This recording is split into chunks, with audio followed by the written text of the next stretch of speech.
Hello, my fellow cephalopods. This is Yo Cup of Joe welcoming you to another Splatoon 2 Superfresh guide. A recent study at the Octoling Research Lab on the use of fall-off damage has resulted in the discovery of a tactic which could change the way Splatoon is played. It paints and deals damage in hard-to-reach spots, it's a timing mix-up, and not enough people are trying to use it. I call it the Inkfall shot technique.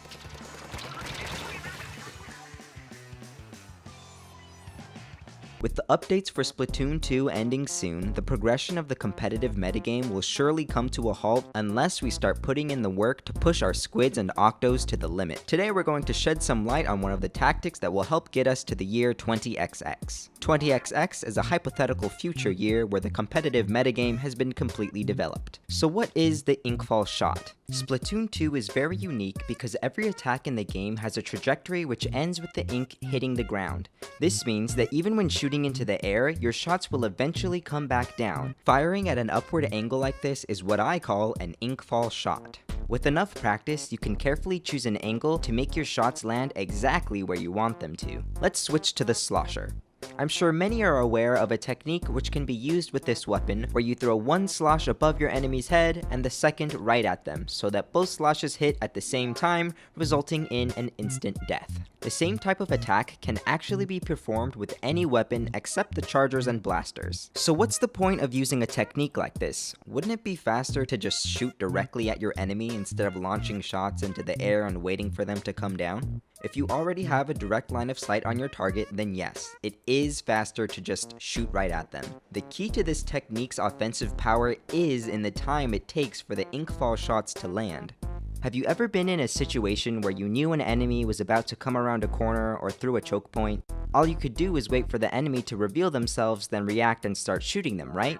Wrong. Instead of just waiting, you should be investing that time into firing some high-angle shots which will hopefully land on your enemy as they move forward. And because you previously invested time into setting up that damage, you can be shooting directly at the enemy at the same time that those high-angle shots are landing. When used correctly, this can result in an almost instant death, just like with the slosher.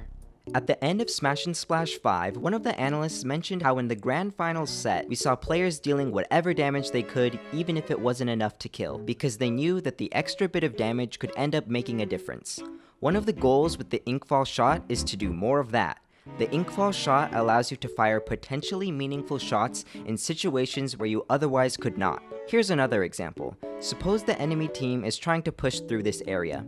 I might try to defend by using the ballpoint's short-range burst to paint this area, then start aiming at the enemies with the long-range shots. But another option which is unlocked by considering today's technique would be to fire the short-range burst up into the air, which mixes up the timing of when the hitboxes from my shots will be a threat.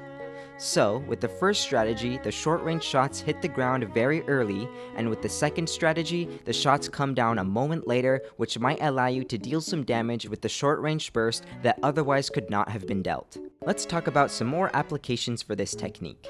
It can be used to set up a trap for enemies who allow you to bait them into a specific position. Another one would be to use Inkfall shots to attack enemies hiding behind cover or while you yourself are hiding. Similarly, you can use it to reach people on raised platforms who you wouldn't be able to get a normal direct angle on. Once again, this works both ways. You can use it to attack safely from a raised platform on enemies who try to get close and force you to peek. When attacking enemies which you can't see, be sure to open up your map since you'll be able to gain more information by looking there.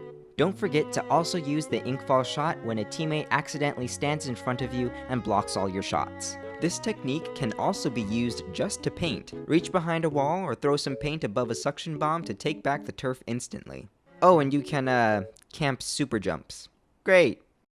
These are just some basic ideas I came up with. This timing mix-up gives so much room for players to show off their own creativity. I would love to see the kinds of insane plays that players could make by using the Inkfall shot. Quite frankly, I rarely see anyone even try to make any plays at all with this technique. When's the last time you saw anyone fight like this? We need to get to the next level. So I'm challenging everyone watching this video to start using this technique in each match to do something, at least one time. Land one Inkfall shot on an enemy, stop a Rainmaker, paint a hard to reach spot, anything. Then come back and leave a comment telling us what you did, or better yet, share a clip on Twitter with the hashtag Inkfall I'm so excited to see some amazing plays that I'm going to put a bounty on this. Whoever posts the best play on Twitter gets to visit my house on Club Penguin. What? Club Penguin is gone? Oh, I guess you can have a 3-month Nintendo Switch Online membership code then. I would offer an eShop card, but you already have Splatoon, so what's the point? I'll watch every clip with the Inkfall hashtag on Twitter until June 25th. Then, I'll pick my favorite.